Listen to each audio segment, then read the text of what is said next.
Well, here we are at the Spring Hill battlefield, and we have our guests today, which is Mark and Alan. They have both been residents here in Spring Hill for over 25 years. And so why don't you tell us a little bit about what you do in regards to history and why we're here? Basically, what my son and I do is we're actually amateur Civil War historians, where we actually study Civil War battles, and we go basically to different parts of battlefields, and we try to recover all the artifacts that we can, and then we clean them up and actually preserve them for folks to actually enjoy looking at them. And hearing the stories of the history. Exactly. That's great. So what is this particular battlefield, this area? How is it special to you? This battlefield here is basically probably the most special battlefield of all the Civil War, at least to me, and I've been to many of them. I'm actually a reenactor with 8th Tennessee, so my son is too. But this field here is actually the turning point of the Civil War. What happened here in Spring Hill could have been either make or break for the Confederacy.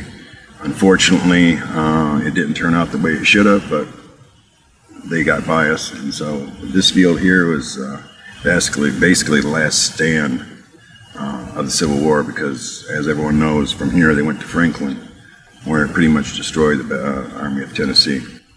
Well, we're going to be very anxious to see the items that you've brought to us and the stories that you have about this particular battlefield. So thank you so much for both coming. We're with Mark and Alan right now, and if you could explain to us some of the items that we have in front of us from the Civil War that have been found out here. Yeah. Basically, these are actually the real cannonballs that were fired on November 29th, 1864. Over in the Home Depot is actually where the Ohio 1st actually fired these. They actually fired 166 of these cannonballs. These are actually completed cannonballs that have been redone. They're completed. Like they've been cleaned up? Cleaned up, okay. Exactly. These are what they look like when we find them. Obviously, we dig them, and they're between 6 and 10 inches in the ground. A lot of people say that this battle was just a skirmish, but it was not a skirmish. If you can imagine the Predator arena, that's how many people were out in these fields out here marching and fighting. So it was definitely not a skirmish. It was a major battle. So obviously these are just a few of the cannonball fragments. What is this here? This is actually a bridle that a farmer gave us. This is actually a captured federal bridle. And if you see here, this is actually a rosé, and it's turned upside down. The Confederacy did not have a lot of equipment, and the equipment they did have, they went ahead and flipped the U.S. upside down. Now it's Southern nations. So that's how they used that. This item here is actually a carrying case that actually officers carried their maps and different important paperwork. So you've pretty much just, your whole life is pretty much wrapped around this period in time. You know so much about it. So when you come across pieces like this, do you automatically know what you've got in your hand, or do you have to like look at it and do a little research, or do you? Very little.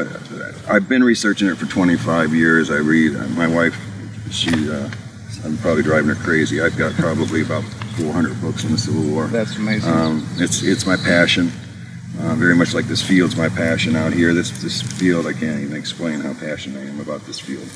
So in these cases, you've got mostly, it looks like bullets. Correct. These bullets are... Have all of these been found here? Yes. Every single one of them? Every one of these bullets have been found here. Now I have other bullets that my son does a very, very good job of placing everything in order. He knows exactly where the bullets are from Franklin, Spring Hill. I have stayed pretty much around Middle Tennessee my whole life, trying to recover as much relics as I can from actually our local home. These are actually pocket knives that they carried. This is all that's left of them. Wow. That was one thing that was standard for Federal Army guys. They would get one of these knives. The Confederacy did not. That is actually a real bayonet and it was used in the Civil War, but it was not dug here. How many soldiers would you say fought in this general area right here, and maybe how many you think died on this battlefield? 19,662 came across this field. there was several fields they crossed. They crossed across the road. They went down Carter's Creek Pike. They went down 431. They came down through Kedron. There was a total of roughly 32,000 Confederates. The Federals were outnumbered. They estimated between 13 and 16,000. So they were very much on the defensive. They were trying to get to Franklin, where they had other reserves there. Obviously, once they got to Franklin, their troops ended up being 35,000. But this was the last place the Confederates spent the night before they went to the Battle of Franklin. For 7,000 of them, it was the last night on Earth. Why don't you tell us a little bit about this rifle that you've brought? This is actually, as I said, I'm a reenactor, so is my son. This here is a 52 Enfield. This is actually the exact gun that they used in the Civil War. They either used a 63 Richmond or used an Enfield. Later on in the war, they used a Sharps repeating caliber. That's what won the war for the Federals, because they were repeating rifles. They could actually shoot up to 5 bullets.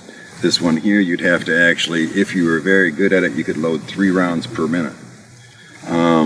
This particular one is exactly built the exact same way it was in the war. So a real big disadvantage from the other troops when they can shoot 5 rounds and you only Exactly. 1. This weighed 9.5 pounds, and can you imagine carrying that all day long? Wow. It gets very tiresome. It does. Yeah. Now this area here is actually, I wouldn't want to say it's the main part of the battlefield, it's the very back of the battlefield. As you know, the battlefield went from Ripavilla all the way to Duplex Road, all the way to Kedron, all the way to Saturn Parkway. That was the entire battlefield, including, of course, the crossings and across the street on 31. This particular area was actually wooded at the time. Bradley's division, which was a Federal unit, was back in here. They were being pushed back very late at night. The Confederates were coming from actually that direction there. I'm trying to think exactly which way it worked, but Claiborne, I'll think of them. Anyways, long story short, there was 4 divisions coming in all in one direction. They were closing in on the Federals. The Federals had nowhere to go. Even though the artillery was blazing, like I said earlier, they fired 166 rounds at them. It wasn't stopping them, it was holding them off.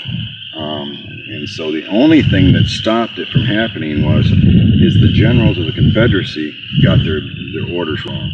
Forrest had done a great job throughout the whole day. He kept on attacking from different directions. So the Federals didn't know exactly where the Confederates were coming from. So they were really freaked out at that time. They're like, well, we don't know where Hood's going to show up at. Well, Hood ended up showing up way down here, and actually about a mile down here, and came forward with 19,000 troops. They assumed at one time they had a few divisions ahead of the main forces. They thought that was it. And then when they saw the 19,000, they actually had a brass band, and they had their flags flying that day. So it looked like Gettysburg through here. And Stanley at that time, he didn't know what to do. He said, we're cooked. And you're saying that all of that was more Yes. wooded than it is now? Actually, it was wooded, and then there was cornfields going to the south. And over in this area, it was wooded. And then this is the only thing that saved the Federals was the woods. And it was turning dark. Once it got nighttime, the Confederates didn't know exactly what to do, so they went back and asked Hood. Well, Hood was at Oaklawn, which was actually 3 miles from here, actually 2.5 miles from here. So the time they got the orders from him, they couldn't just actually call him up on a cell phone and say, hey, what do you want to do here? Correct. They went back. Well, Hood thought he was having a good time at Oaklawn. He was having a regular dinner with the family and eating high on the hog while his men were out here eating squalor and beans. And so when he went to bed at 9 o'clock that night, he thought things were good. It was a done deal. We've got them. Well, that wasn't the case. Schofield actually came out of Columbia around 7 o'clock at night, and he marched the 64th Ohio, the 40th Missouri, I believe it was the 37th Illinois. And there's a funny story about the Missourians, but I won't say what that was. But